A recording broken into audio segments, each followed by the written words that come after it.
हुन्छ ice guys हिउँ परे हो हिउँ देखाउँछु म गाइस हजुरहरूलाई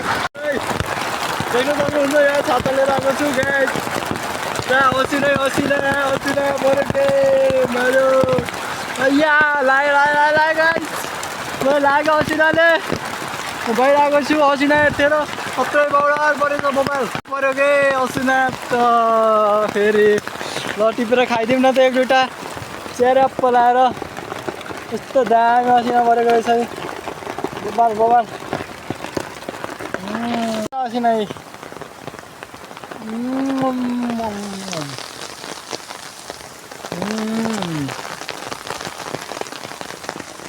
खत्रै मिठो खत्रै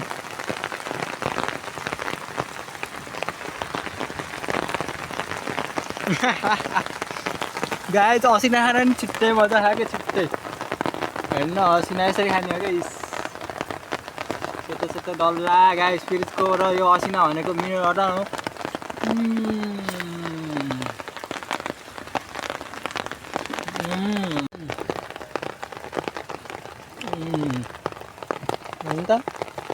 हुन्छ आइस यो हो नि त मजा आइसक्रिम खाने होइन कि असिना खाने असिना भनेको त चिसो पो हुँदो रहेछ नि मुस्ताङ जानु पर्ने भएन हो हिउँ खानु हिउँ खेलिरहन् केटाकेटीहरू कति मजाले हिउँ टिपिरहेको छन् आहा खुट्टा चिसो गराउनु पर्यो यसो हिउँमा यसो खाली खुट्टा खेल्नुपर्छ भनेको होइन ओहो नि लास्टै चिसो हुँदो रहेछ आहा जम्यो खुट्टा जम्यो साँच्चीकै हिउँ त चिसै हुँदो रहेछ नि ओहो मेरो त शरीर काम नलाग्यो हो करेन्ट लागे जस्तो भन्छ हेर्नु खाली खुट्टा हिँडेको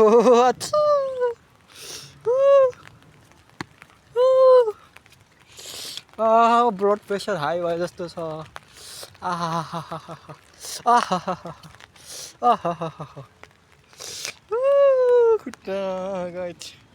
खुट्टा त टाउकोमै हाने यस्तो चिसो ओहो गाइस यसरी हिँड्नुपर्छ हिउँमा हिँड्यो भने चाहिँ प्रेसर चाहिँ पक्का लो होइन हाई हुन्छ जस्तो लो हुन्छ ओहो हिउँमा यसरी हिँडौँ गाइस यसरी हिउँ परेको बेला यसरी हिँडौँ है गाइस एकदम हेल्दी सुपर ड्राई फ्रुट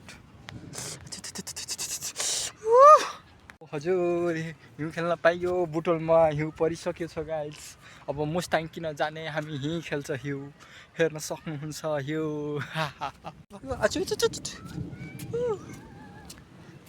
छोडिसक्यो गाइस हिउँ परेर सक्यो छाना ध्वस्तै बनाइसकेको छ हाम्रो ल यहाँ छानामा अझै हिउँ रहेछ टन्नै अझ यही आजलाई यति सक्यो गाइस कुरा सक्यो हिउँ पनि सक्यो